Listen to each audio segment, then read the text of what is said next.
Hello guys, ഇതാണ് എൻ്റെ fighter. എന്താ പറ്റിയെന്ന് അറിയില്ല. 2 ദിവസമായിട്ട് ആള് പണിമുടക്കിലാണ്.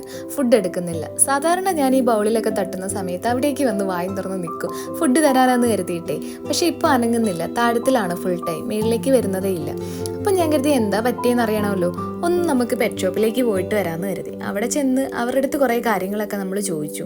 ഇവിടെ ആകുമ്പോൾ ഒരുപാട് ഫിഷസിനെ വളർത്തി എക്സ്പീരിയൻസ് ഉള്ള ആൾക്കാരാണല്ലോ, അവർക്ക് എന്തെങ്കിലുമൊക്കെ മെഡിസിൻസ് അറിയാമെന്ന് കരുതി ഇവിടെ നിന്നാണ് ആളെ മേടിച്ചതും. അവർ കുറേ കാര്യങ്ങളൊക്കെ നമുക്ക് പറഞ്ഞു തന്നു. ഒരു ലിക്വിഡും തന്നു. അത് വെള്ളത്തിൽ മിക്സ് ചെയ്ത് അതിൽ അയാളെ കിടത്താൻ പറഞ്ഞു. അങ്ങനെ ഞാനിവിടെ വീട്ടിൽ വന്നിട്ട് അയാളെ ആ ലിക്വിഡ് ഒഴിച്ച വെള്ളത്തിൽ ഇട്ടു. കുറച്ച് കഴിഞ്ഞപ്പോൾ ചെറിയൊരു മൂവ്മെൻറ്റ്സ് ഒക്കെ കാണിച്ചു. എന്നാലും ഇത്രയും അല്ല കേട്ടോ, ആള് നല്ല ഫുൾ ടൈം ആക്റ്റീവായിട്ട് കറങ്ങി നടക്കുന്ന ആളാണ്. ഇത് തീരെ വയ്യാഴിക കൊണ്ടാണ് ഇങ്ങനെ കിടക്കുന്നത്. അപ്പോഴാണ് ഞാൻ എൻ്റെ കുറച്ച് ഗപ്പിക്കുട്ടന്മാരെ കുറിച്ച് ഓർക്കുന്നത്. അവന്മാരെ ഞാൻ ഈ കുളത്തിൽ കൊണ്ടിട്ടതിന് ശേഷം തിരിഞ്ഞു നോക്കിയിട്ടില്ല എന്ന് വേണമെങ്കിൽ പറയാം. പക്ഷെ അവന്മാർക്ക് അതിനൊരു പരാതിയില്ല, ഉഷാറായിട്ട് ഓടി നടപ്പുണ്ട്. അപ്പോൾ അത്രയേ ഉള്ളൂ വിശേഷം.